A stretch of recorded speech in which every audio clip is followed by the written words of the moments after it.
नमस्कार बंधुरा आमी अनिता बिए बेंगली ब्लग्स चैनेले तुम्हारे सकलके अनेक अनेक स्वागत और भालोबासा। आज के होच्छे बुधवार और आजकेर दिनटा खूबই स्पेशल छेलेदेर जोन्नो, विवाहित छेलेदेर जोन्नो। आजकेर दिनटा कि तोमरा तो सबाई जानो, आजके होच्छे जामाई षष्ठी। आमार बर किन्तु जाने ना। तो যাই হোক আমার বর আসলে এই সবের খোঁজ খবর রাখে না, আর যেহেতু 7 বছর হলো বিয়ের একবারও হয়নি, ওই জন্য এই সব ব্যাপারে ওর কোনো অতটা আইডিয়াও নেই। ও যখন আজকে সকালবেলা ঘুম থেকে উঠলো, ওকে আমি জিজ্ঞাসা করলাম আজকে কি বলো তো জানেই না। তো যাই হোক ও এখনো পর্যন্ত জানে না। তো আর আমি দেখো সকাল সকাল বাজার টাজার করে নিয়ে চলে এসেছি, আর এই দেখো সবজি টবজি কাটতে বসে গিয়েছি। সমস্ত বাজার করে নিয়ে এসেছি।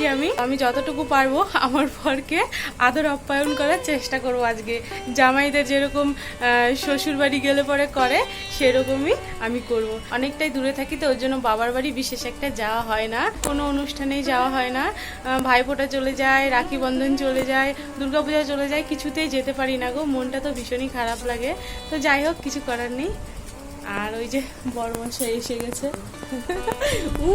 এদিকে আসো, ফোন আছে, শোনো একটা কথা। আজকে কি বলো তো জানো না? আর একটু ভালো করে দাঁড়াও না, মোবাইলটা চালালে কেমন যেন ছটপট ছটপট করে, দাঁড়াতেই চায় না সামনে, জানো তো? কিছু বলতে চায় না। ফোন ওখানে নাই তো, সোফাতে আছে। আরে একটা স্পেশাল দিন তোমাদের জন্য, বড়দের জন্য। ফোন কই?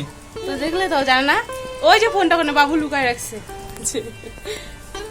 তুমি যাও, আমি আসতেছি, গেটটা খুলে দিয়ে আসি। বড়মাসাই যাবে এখন কাজে, সাবধানে যাবা।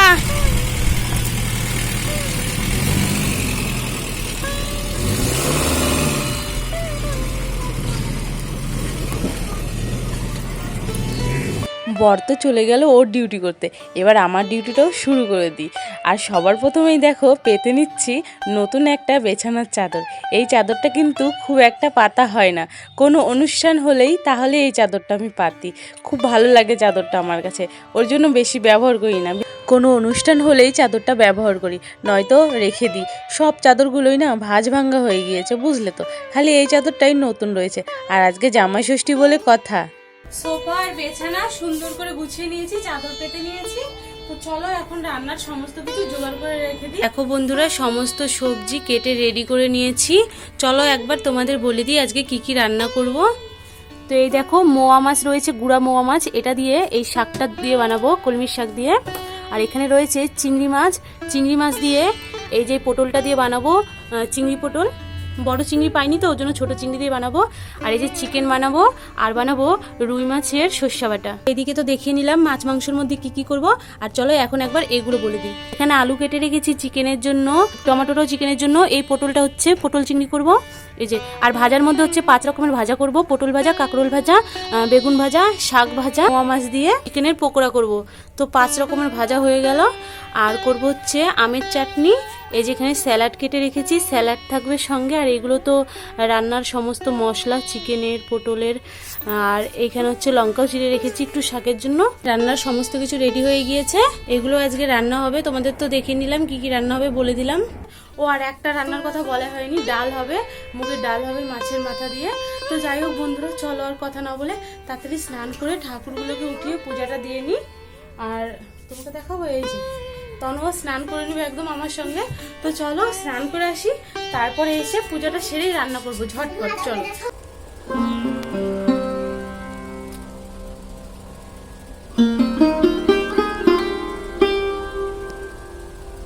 স্নান করে চলে এসেছি, আর এসে পূজাও দেওয়া হয়ে গিয়েছে। এই দেখো ঠাকুরকে সুন্দর করে পূজা দিয়ে নিয়েছি।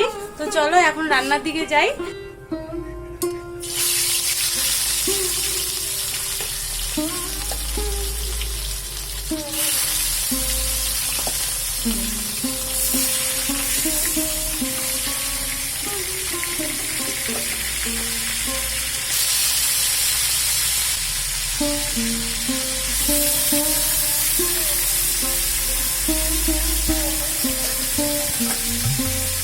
সবার প্রথমে তো রুই মাছ ভাজা আর ওইদিকে চিকেন পকোড়াটাও বসিয়ে দিয়েছি। 2 উনানে না বসালে একদমই দেরি হয়ে যাবে, আর অনেকগুলো রান্না তো ঝটপট করে খালি রান্নাগুলো আমাকে সেরে নিতে লাগবে। বরমশাই কিন্তু চলে আসবে, এইগুলো জোগাড় করতে করতে আমার অনেকটাই টাইম লেগে গিয়েছে। একা হাতে সমস্ত বাজারঘাট করেছি, আবার রান্নারও সমস্ত কিছু জোগাড় করলাম, আর দেখো রান্নাও শুরু করে দিয়েছি। আমার কিন্তু ভীষণই ভালো লাগছে আমার বরকে আজকে এই জামাই ষষ্ঠীর দিনে এইভাবে রান্না করে খাওয়াতে। তো দেখো ভীষণই আনন্দের সঙ্গে আমি রান্নাগুলো করছি, আর বাজারঘাটও কিন্তু খুবই আনন্দের সঙ্গে করেছি। রান্নার প্রথমেই আমার চিকেন পকোড়া হয়ে গিয়েছে, আর মাছ ভাজাও হয়ে গিয়েছে। এখন বসিয়ে নিলাম রসুন, কালো জিরা আর লঙ্কা ফোড়ন দিয়ে, কাঁচা লঙ্কা ফোড়ন দিয়ে শাক, কলমির শাক, তারপরে হলুদ লবণ দিয়ে দিলাম। তারপরে মাছগুলো যে ভাজা করে রেখেছিলাম সেই মাছগুলো দিয়ে দিলাম। এইগুলো কিন্তু শুটকি মাছ, তো শুটকি মাছ খেতে আমরা ভীষণ ভালোবাসি, ওর জন্যই ছোটো মাছ তো পাইনি, তাই শুটকি মাছ দিয়েই বানিয়ে নিলাম। আর খেতে কিন্তু খুবই ভালো লাগে এইভাবে বানালে।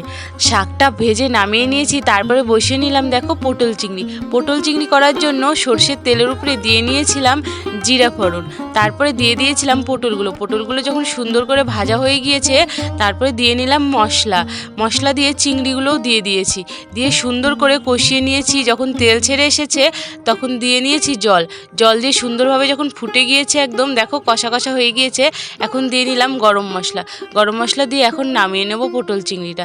আর মশলাই ছিল পেঁয়াজ বাটা, জিরে বাটা, আদা বাটা, এইগুলো দিয়েই আজকে করেছি পটল চিংড়িটা, আর লঙ্কা বাটাও ছিল। তো যাই হোক, পটল চিংড়ি নামানোর পরে আমি রুইয়ের সর্ষে বাটাটা বসিয়ে নিয়েছি দেখো। আর রুই সর্ষে বাটা করার জন্য সর্ষের তেলের উপরে দিয়ে নিয়েছিলাম কালো জিরে ফোড়ন, ওই ফোড়নের উপরে দিয়ে নিয়েছিলাম সর্ষে বাটা আর লঙ্কা বাটা, কাঁচা লঙ্কা বাটা দিয়ে একটু নাড়াচাড়া করেই জল দিয়ে নিয়েছিলাম। যেই জলটা ফুটে গিয়েছে, সর্ষেটা যখনই ফুটে গিয়েছে তখনই দিয়ে নিলাম রুই মাছগুলো। দেখো এখন সুন্দরভাবে ফুটে গিয়েছে, তারপরে আমি দিয়ে নিলাম কাঁচা লঙ্কা চেরা।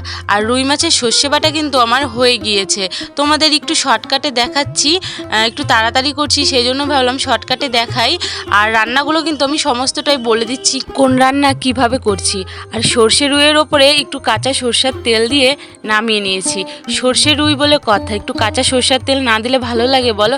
তো যাই হোক, ওটাও হয়ে গিয়েছে। এখন বসিয়ে নিয়েছি চিকেন, আর আজকে চিকেন কষায় ফোড়ন দিয়েছি গোটা দারচিনি, লবঙ্গ আর এলাচ, ব্যাস এইগুলো দিয়ে চিকেনটাকে আজকে আমি আগের থেকেই সমস্ত কিছু মশলা দিয়ে ম্যারিনেট করে রেখেছিলাম।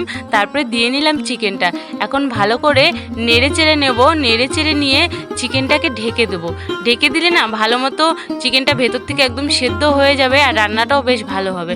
তো যাই হোক দেখো, একটু চিকেনের বাটিটা ধুয়ে জল দিয়ে দেবো, তাহলে ভালো হবে। তো দেখো বন্ধুরা, চিকেনের বাটিটা ধুয়ে জলও দিয়ে দিয়েছি। এখন একটু নাড়াচাড়া করে নেবো, সুন্দর করে মিশিয়ে নেব, পুরো চিকেনটার সাথে মিশিয়ে নিয়ে তারপরে ঢেকে দেবো। ঢেকে চিকেনটাকে বানাবো, তাহলে সুন্দরভাবে ভেতর থেকে একদম সেদ্ধ হয়ে যাবে চিকেনটা ভালো মতো। তো যাই হোক বন্ধুরা, চলো এবার ঢেকে দিই চিকেনটাকে। আর আজকে আমার এইসব রান্না করতে এত ভালো লাগছে কি বলবো। তো মনের মধ্যে ভাবছি কি যে কখন আমার রান্নাগুলো হবে আর আমার বর কখন আসবে, তারপরে ওকে সুন্দর করে খাবারগুলো সাজিয়ে দেব। প্রথমবার জামাই ষষ্ঠীর রান্না করে খাওয়াচ্ছি, তো সেই জন্য এইরকম লাগছে মনের ভেতরটা, বুঝলে তো। জানি না আজকে আমার বর এইসব আয়োজন দেখে কতটা খুশি হবে, কিন্তু আমি ভীষণই খুশি আজকে আমার বরকে জামাই ষষ্ঠীর রান্না করে খাওয়াতে পারছি। তো যাই হোক বন্ধুরা, যারা অনেক দূরে থাকো, বাড়িতে যেতে পারো না, বাবার বাড়িতে যেতে পারো না এই জামাই ষষ্ঠী কিংবা অন্য কোনো অনুষ্ঠানে, তারা কিন্তু বাড়িতেই এই দিনগুলো অনুষ্ঠানের মতো করে নিতে পারো নিজেদের আনন্দের জন্য। তোমাদের সঙ্গে গল্প করতে করতে আমার কিন্তু সমস্ত রান্নাবান্না হয়ে গিয়েছে, প্রায় 10-12 রকমের রান্না কিন্তু আমি করে ফেলেছি। তো যাই হোক বন্ধুরা, সমস্ত রান্নাগুলো তোমাদের দেখাতে পারিনি, তো এখন আমি দেখিয়ে নেব তোমাদের কি রান্না করলাম। আমার রান্না কিন্তু একদম কমপ্লিট।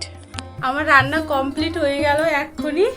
আর আজকে রাঁধতে অনেকটা দেরি হয়ে গিয়েছে, এতগুলো রান্না একটা করে করতে করতে, একটা তো না 2 উনানে বসিয়েছি, করতে করতে তাও একটু দেরি হয়ে গেল।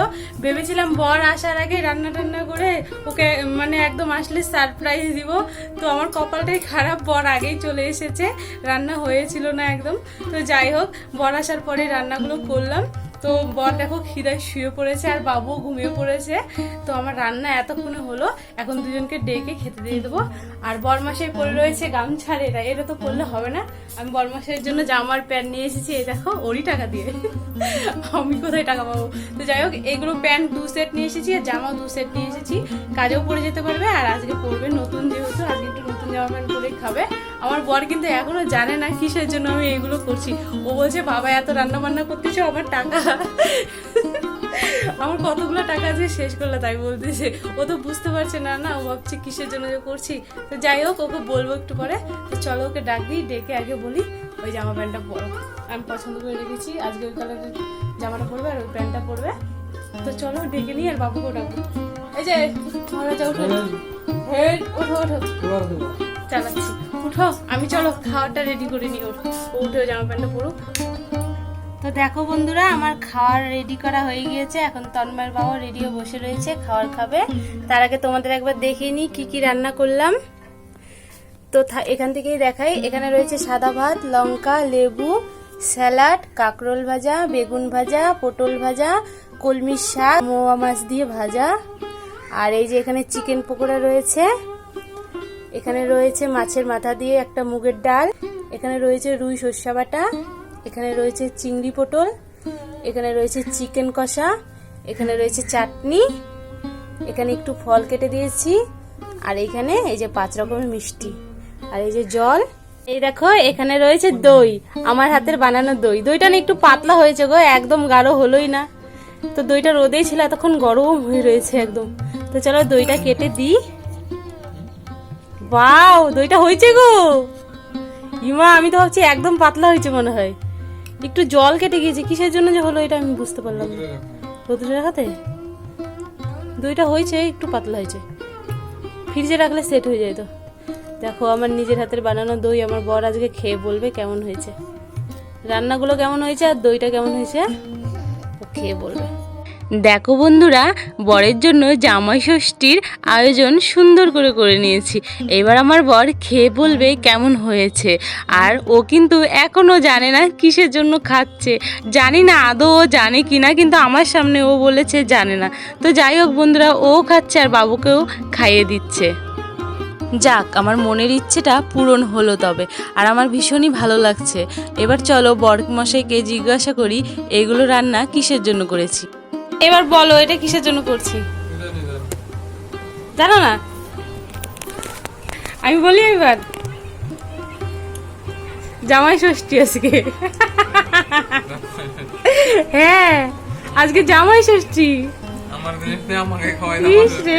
আমার জিনিস নিয়ে আর এত কষ্ট করে যে আমি করলাম সেটা তো একবারও বললা না। বলো কেমন হয়েছে? খাচ্ছ তো, শাকটা কেমন হয়েছে? ভালো হয়েছে। আমার বরের ভীষণই ভালো লেগেছে রান্নাগুলো, ও আমাকেও তারপরে ডেকে নিল খেতে। তো দেখো আমিও বসে পড়েছি বরের সঙ্গে খাওয়ার খেতে, আর আমারও কিন্তু খুবই খিদে পেয়ে গিয়েছিল। আজকে রান্না করতে করতে একটু দেরি হয়ে গিয়েছিল, বরমশাই না চলে এসেছিল জানো রান্না হতে হতে। তো যাই হোক বন্ধুরা, এখন খেয়ে নিচ্ছি, আর রান্নাগুলো খুবই সুন্দর হয়েছিল। আর জানো তো, দইটা না আমি 5 বছর পরে বানালাম। 5 বছর আগে একবার দই বানিয়েছিলাম, তখনও খুব সুন্দর হয়েছিল। আর আজকের দইটাও খুবই সুন্দর হয়েছে খেতে, জানো তো। আর ভীষণ ভীষণ ভালো হয়েছে। এই দইয়ের না ভিডিও আমি শর্ট ভিডিওতে দিয়ে দেবো, তোমাদের যদি দেখার ইচ্ছে হয় তাহলে গিয়ে কিন্তু দেখে আসতে পারো। খাওয়া দাওয়ার পরে এখন বিকেলবেলা চলে এসেছি তোমাদের সামনে, তখন আর আসা হয়নি। তো আজকে জামাই ষষ্ঠীর ব্লগটা তোমাদের কেমন লাগলো, আমার রান্না বান্না কেমন লাগলো অবশ্যই কিন্তু কমেন্ট করে আমাকে জানাবে। আর বরমশাই চলে গিয়েছে কাজে, বাবুকে আজকে টিউশনে নিয়ে যাওয়া হয়নি। যাই হোক বন্ধুরা, আজকের ব্লগটি তোমাদের কেমন লাগলো তোমরা কিন্তু অবশ্যই কমেন্ট করে জানাবে। যদি ভালো লাগে অবশ্যই লাইক কমেন্ট শেয়ার করবে। নতুন বন্ধুরা আমার চ্যানেলটি সাবস্ক্রাইব করে আমার পাশে থেকে অনেক অনেক ভালোবাসা দিও সবাই। কালকে আবার দেখা হচ্ছে তোমাদের সঙ্গে নতুন আর একটি ব্লগ ভিডিওর সাথে। সবাইকে জয় রাধা মাধব, নমস্কার, টাটা। টাটা দিয়ে দাও, টাটা দাও, হাত দিয়ে টাটা দিতে হয়।